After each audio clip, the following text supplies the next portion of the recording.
31 de julio San Ignacio de Loyola. Fundador de la Compañía de Jesús, los jesuitas.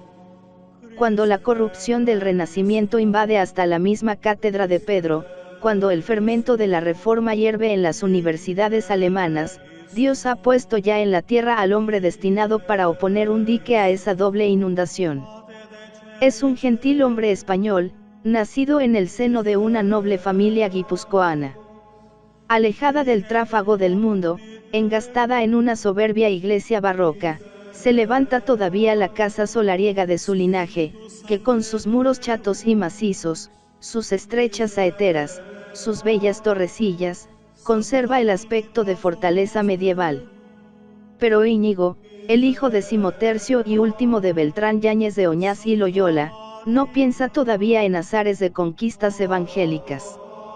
Con su temperamento vehemente, audaz y ambicioso, aspira al brillo de los honores y a la gloria de las armas. Desde su adolescencia ha encontrado un protector poderoso en el noble caballero de Arévalo Juan Velázquez de Cuellar, contador mayor de Castilla. Vive con los Velázquez, unas veces en Arévalo y otras en la corte, entre compañeros que más tarde serán grandes políticos o famosos conquistadores. Él no cede a nadie en sueños de grandezas y aventuras. Es un paje apuesto, generoso y batallador, con los vicios y virtudes del guerrero español de su tiempo. Cuentan que la mujer del contador le decía: Íñigo, no cesarás hasta que te quiebren una pierna. Soldado desgarrado y sin letras le llamará el padre Granada. Era muy buen escribano, dice el padre Rivadeneira, pero los libros le dejan indiferente. Más le importaba jugar a los naipes, andar en revueltas de armas, cuidar su ondulada cabellera rubia, esgrimir la lanza y galantear. Se le vio procesado a causa de sus graves desórdenes. Se le vio, en Pamplona, arremeter calle abajo contra una multitud que no le guardó las debidas consideraciones, y si no hubiera quien le detuviera, o matara a alguno de ellos, o le mataran. Era, dicen los mismos compañeros de su vida perfecta, hombre metido en todas las vanidades del mundo, soldado ducho en travesuras juveniles y mozo polido, amigo de galas y de traerse bien. No obstante, se hacía querer de todos, porque era recio y valiente, muy animoso para emprender cosas grandes, de noble ánimo y liberal, y tan ingenioso y prudente en las cosas del mundo, que en lo que se ponía y aplicaba se mostraba siempre para mucho. La gran pasión de Íñigo a los 20 años era la guerra. Guerreando estaba en Pamplona a principios de 1521, como ayudante del duque de Nájera, cuando los franceses pusieron sitio a la ciudad. Tratábase ya en el castillo de rendirse, cuando Loyola se interpuso, defendiendo la resistencia hasta la muerte. Resistió, efectivamente, como un héroe, hasta que una bala de cañón le dejó destrozada una pierna y herida la otra. Obligado a capitular, el herido fue colocado en una litera y llevado a Loyola. Allí empezó la cura de los cirujanos. Quisieron atarle, como entonces se acostumbraba en semejantes operaciones, pero él no lo consintió, sereno, inmóvil, aguantó la espantosa carnicería. Solo un momento se le vio apretar fuertemente los puños. Pronto advirtió que debajo de la rodilla le quedaba un hueso saliente. Era una enfermedad que entonces no estaba dispuesto a sufrir. Advirtiéronle que su desaparición le costaría dolores atroces, pero no estaba dispuesto a hacer el ridículo en los torneos y en las fiestas cortesanas. Nuevamente ofreció su pierna a la sierra con valor estoico, y la oyó rechinar en su cuerpo sin inmutarse, todo, dice Rivadeneira, por poder traer una bota muy justa y muy polida, como entonces se usaba.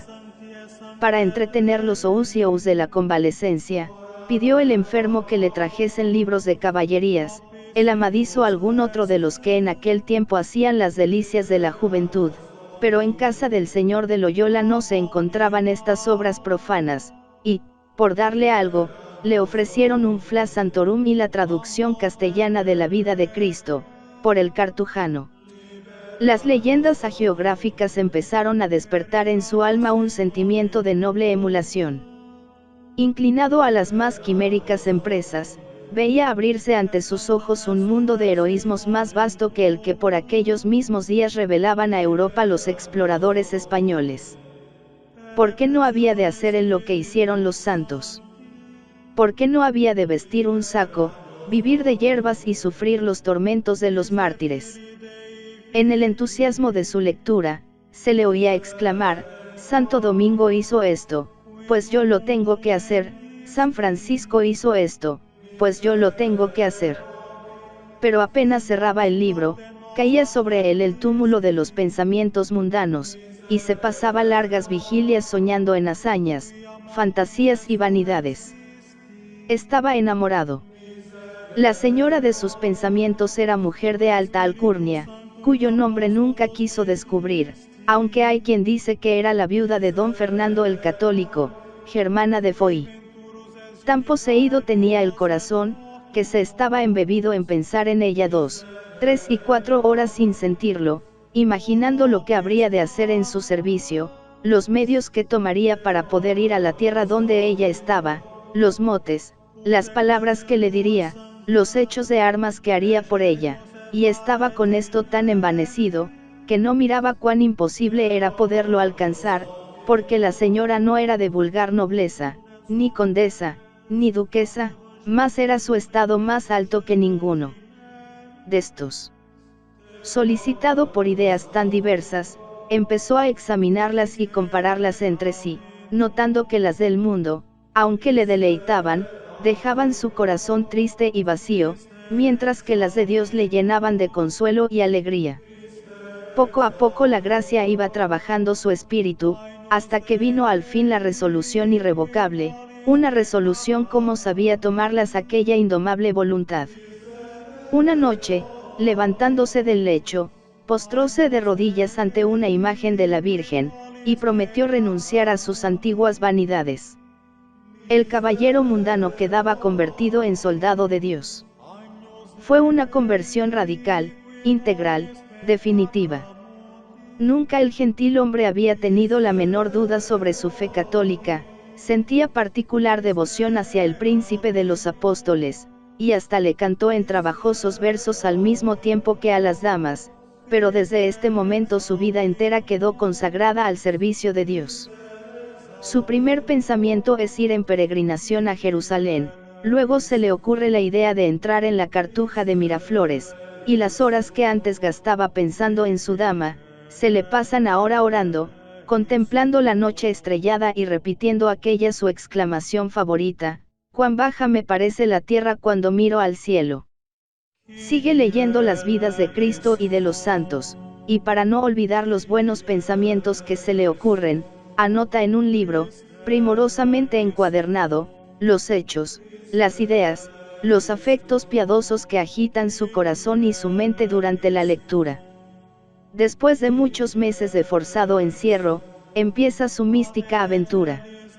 Se arrodilla primero ante la Virgen de Aránzazu, va luego a Navarrete para despedirse del duque de Nájera, su antiguo protector, allí se separa de sus criados, y solo, montado en una mula, se dirige en peregrinación a Nuestra Señora de Montserrat. Una alegría íntima llena su alma, medita penitencias, peregrinaciones y hazañas por Cristo, y con el afán de olvidar su vida de pecado, diariamente se disciplina hasta la sangre. En Montserrat se confiesa durante 3 días, escribe luego su confesión, regala su mula al monasterio y cuelga la espada y la daga ante el altar de la Virgen. El soldado vanidoso y ambicioso ha muerto para siempre, reemplazado por el capitán de las huestes de Dios. Aquí empieza la parte más dramática de su vida. Su antiguo ardor bélico se dirige ahora contra sí mismo y contra los enemigos de la fe. Falló poco para que en el camino de la montaña no apuñalase a un moro que hablaba contra la perpetua virginidad de María. Extremoso en todo, quiso practicar cuanto había leído de los héroes del cristianismo. El 24 de marzo de 1522 llamó a un pobre andrajoso, le dio sus vestidos de caballero y se vistió un traje que consistía en un saco de cánamo, un pedazo de cuerda para ceñirlo y una alpargata de esparto para el pie derecho, que era el de la herida. Con estas galas y en la mano un bordón rematado en una calabaza, pasó una noche al pie del altar de la Virgen, remedando la costumbre de velar las armas, común entre los caballeros medievales. Cojeando penosamente, se presenta el convertido en Manresa. Allí vive en un hospital, y se pasa las horas muertas rezando en una gruta. Mal formado todavía en las cosas del espíritu, se imagina que toda la santidad está en la mortificación, pasa 7 horas en oración de rodillas, come lo que le dan de limosna, se disciplina 3 veces al día, y él, antes tan ufano de cuidar su persona, se deja ahora crecer las uñas y el cabello. Hay quien se ríe de él, pero él lo lleva con la mayor paciencia. Nadie sabe su nombre. Por las finas facciones de su rostro, las gentes empiezan a sospechar en su vida algún misterio. Él solo se llama el peregrino. Después de 4 meses de una serenidad imperturbable, entra su alma en los más terribles combates de la vida interior. Va a empezar su noviciado. El enemigo le decía, quien resiste una vida semejante durante 30 años. Pero esta primera prueba se le desvanece con esta sencilla respuesta, ¿quién me asegura que voy a vivir una sola hora? No tardó en advertir en medio de la oración olas terribles de tedio y amargura, que empezaron a hacerle dudar sobre el camino que emprendía. Siguieron los escrúpulos acerca de su confesión, acompañados de tales congojas, que hasta tuvo la tentación de arrojarse por una cima. Se le veía llorando en su habitación y pidiendo a gritos el socorro de la divina misericordia. En aquel terrible trance, resolvió no comer ni beber hasta que recobrase la calma. Después de una semana, echáronle de menos unas mujeres piadosas que escuchaban sus consejos, y después de muchas pesquisas le encontraron en una ermita de la Virgen, tan enjuto y extenuado, que no podía andar ni tenerse en pie. No obstante, fue preciso que el confesor le negase la absolución para hacerle tomar alimento. Después sintióse repentinamente inundado de paz y alegría. Siguieron los días de los regalos y las consolaciones. Según él mismo lo declara, Dios trataba a su siervo de la misma manera que un maestro trata a un niño de la escuela a quien instruye. Aunque no existieran los libros santos, añadía, estaría dispuesto a dar la vida por las verdades que en ellos se enseñan, solo por lo que en la contemplación se me había comunicado. Un día, contemplando las cosas divinas en las cercanías de Manresa, se sentó sobre el camino, que pasaba a la ribera de un río, y puso los ojos en las aguas. Allí, dice el padre Laínez, aprendió en una hora roas de lo que hubieran podido enseñarle todos los sabios del mundo. Tenía visiones, coloquios con los bienaventurados y raptos de 8 días. Se había convertido en un maestro de la vida espiritual, y un grupo de mujeres, que el vulgo malicioso llamaba las íñigas, hacía los ejercicios espirituales bajo su dirección. De esta manera nació un librito breve y compendioso, escrito en un lenguaje sencillo e inteligible, que es uno de los libros más extraordinarios del mundo. De esta manera nació el libro de los ejercicios. Sumergido en la meditación de las verdades eternas o zarandeado por las tempestades interiores, Ignacio no cesaba de estudiar y analizar los diversos estados de su espíritu. El peregrino, decía más tarde a uno de sus compañeros, observaba en su alma ya estos, ya aquellos afectos, y se aprovechó de ellos, y por ahí vino a pensar que podrían también aprovechar a otros, y por eso escribió los ejercicios. Al principio, lo único que le importaba era conocer la voluntad divina y cumplirla perfectamente.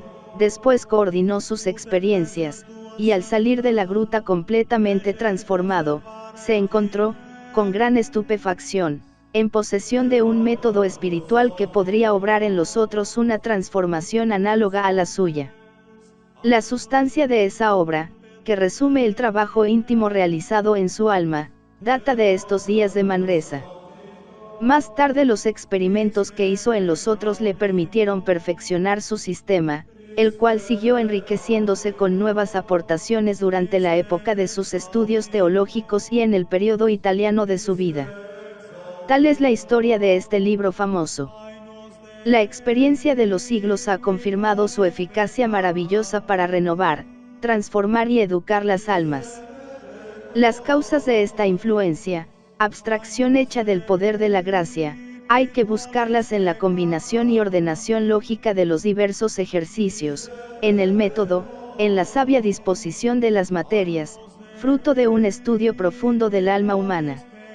Escuela incomparable de hombres, de cristianos y de apóstoles, los ejercicios no son para leídos, sino para practicados. Entonces es cuando tienen toda su eficacia, cuando producen corazones como los de San Francisco Javier, San Francisco de Regis, San Francisco de Sales, San Carlos Borromeo y San Pedro Canicio. Críticos de todas las ideas han reconocido en ellos un edificio de armonía maravillosa, una verdadera obra de arte, de unidad perfecta, un género enteramente nuevo y peculiar.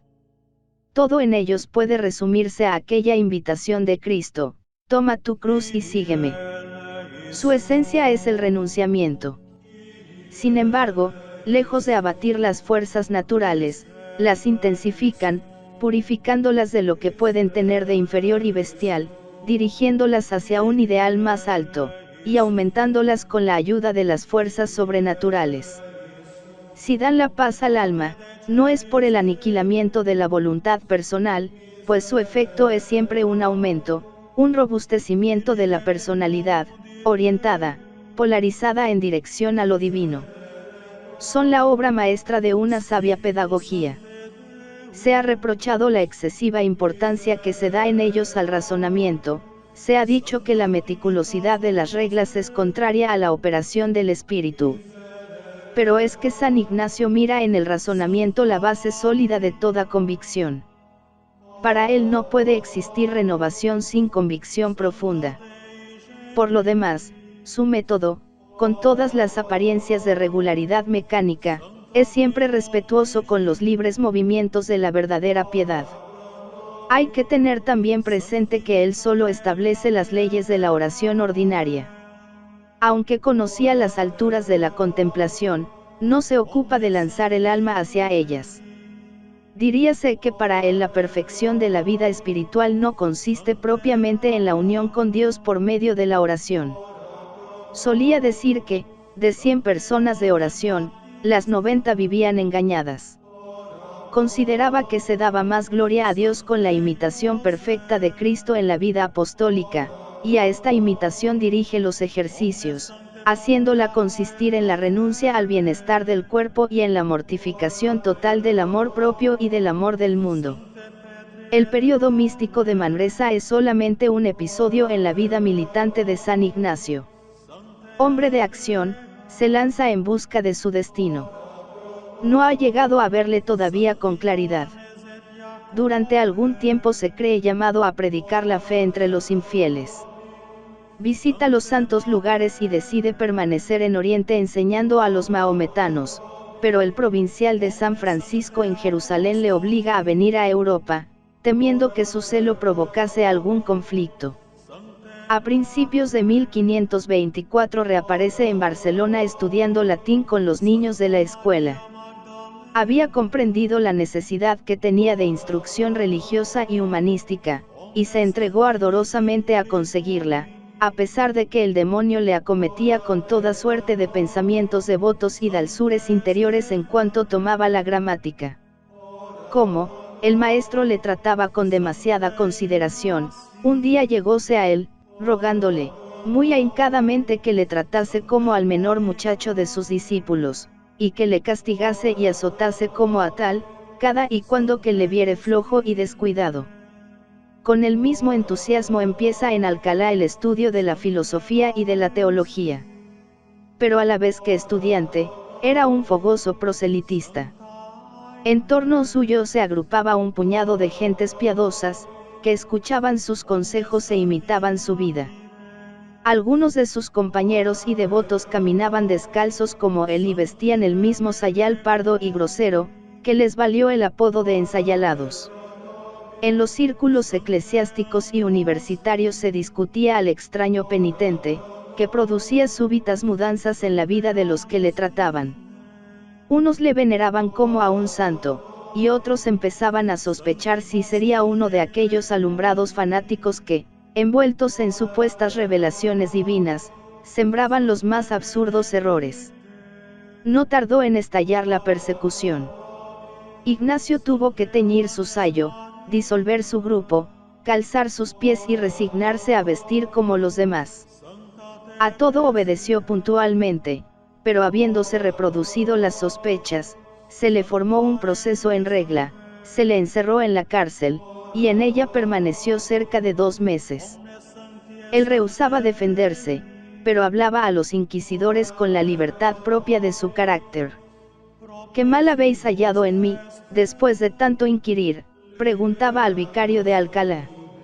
Nada, contestaba el interpelado, si algo se hallara en vos, os castigaran y aún os quemaran. Respondió Íñigo. Así quemaran a vos si errárades. Es ansí, replicó secamente el vicario. Reconocida su inocencia, Ignacio pasó de Alcalá a Salamanca. Nuevamente fue acusado, procesado y encarcelado. 22 días de encierro, al principio en un aposento viejo, destartalado, sucio y maloliente, con una cadena de 12 polmos en los pies, y sin poder dormir, por la gran multitud de bestias varias. Absuelto una vez más por las autoridades eclesiásticas, dejó aquella universidad y se dirigió a la de París, montado en un asno, que llevaba sus libros y cartapacios. Llegó el 2 de febrero de 1528, y pasó aún 7 años escuchando a los doctores de la Sorbona. Vivía de la limosna que le mandaban los mercaderes españoles de Flandes, siempre con penuria y estrechez. A los 3 años obtuvo grado de maestro en filosofía. Durante las vacaciones viajaba hasta Brujas, Amberes y Londres para recoger limosnas.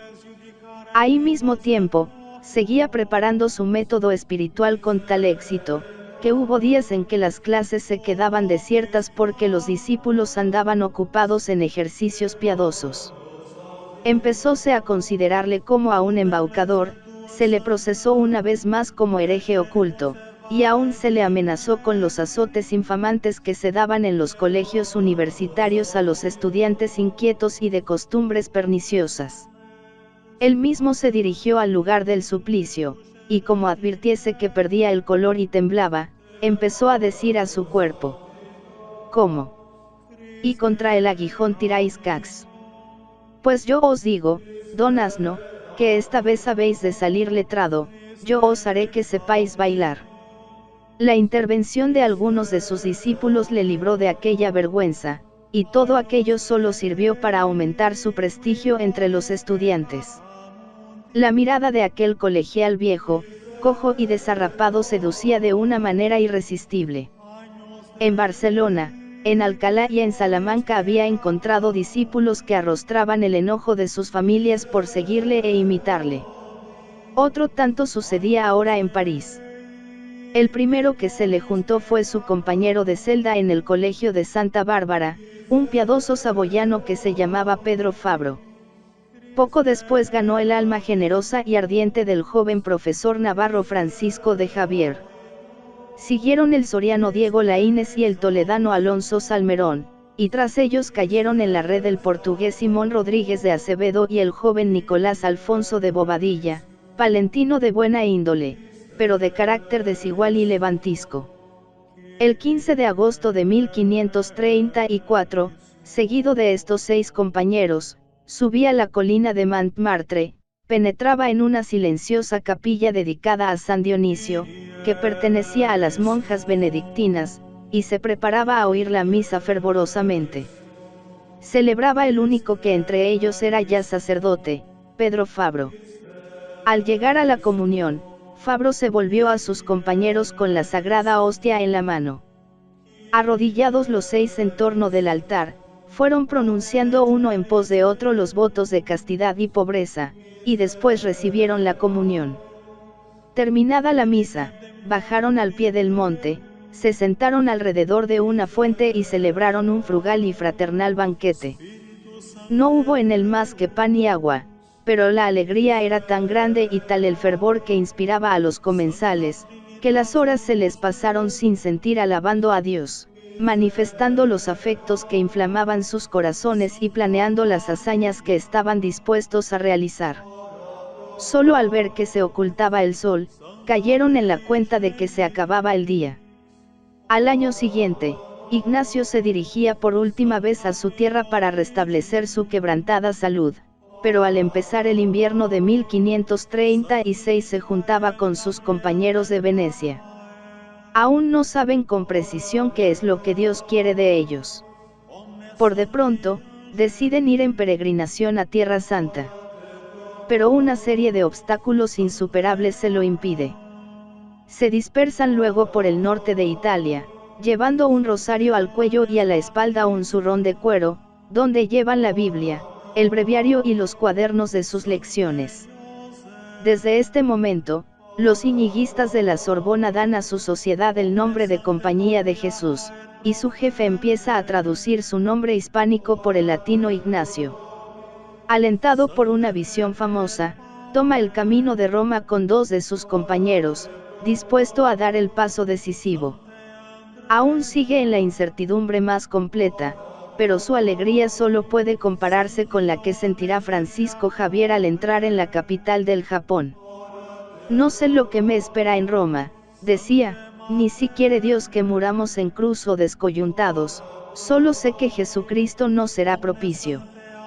En Roma hubo frialdades, indiferencias y persecuciones, desde los púlpitos se improperaba a aquella compañía de sacerdotes reformados, como allí se decía, parecía perdida la causa de Ignacio, cuando vino en su ayuda la influencia de algunos hombres poderosos, ganados por la prédica de los ejercicios.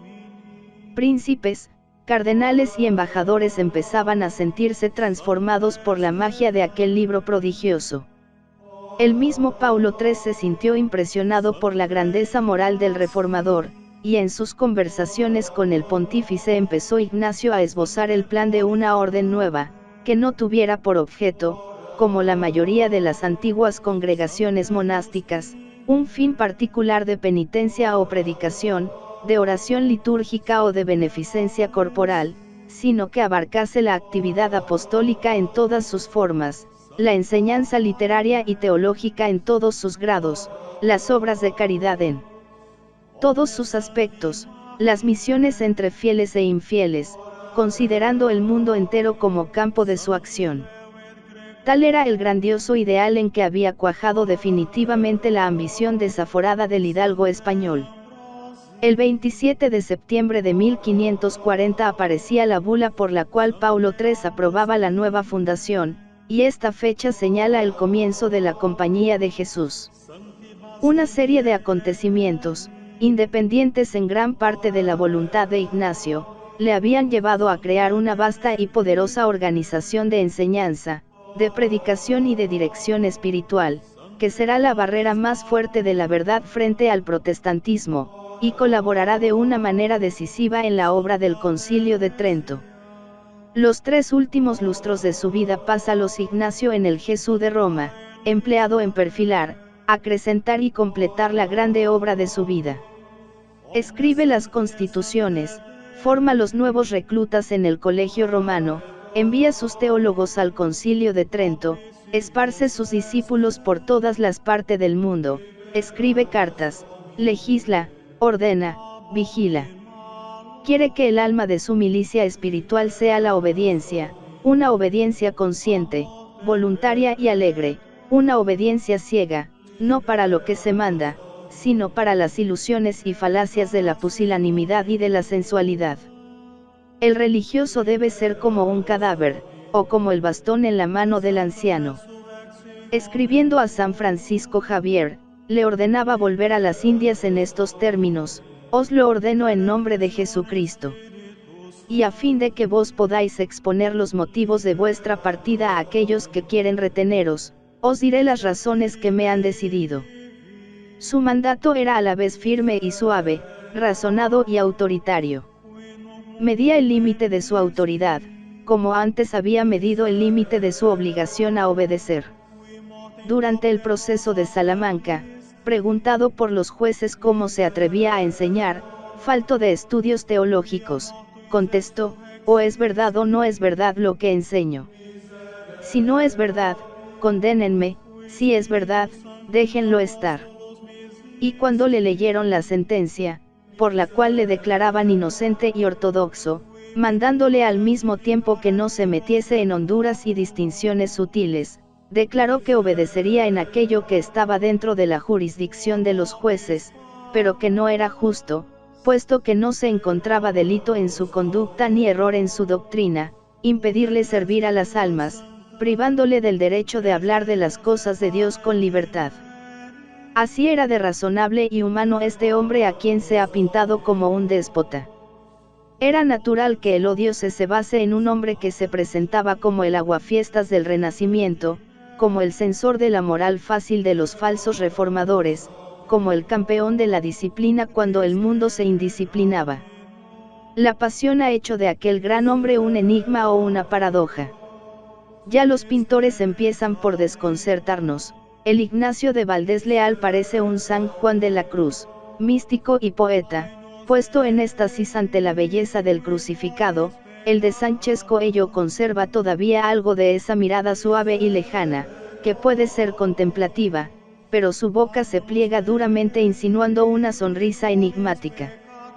Rivadeneira nos dice que fue de estatura mediana, o por mejor decir, algo pequeño y bajo de cuerpo, el rostro autorizado, la frente ancha y desarrugada, los ojos hundidos, encogidos los párpados y arrugados por las muchas lágrimas que continuamente derramaba, las orejas medianas, la nariz alta y combada, el color vivo y templado, y con la calva de muy venerable aspecto, el semblante del rostro alegremente grave y gravemente alegre, de manera que con su serenidad alegraba a los que le miraban y con su gravedad los componía.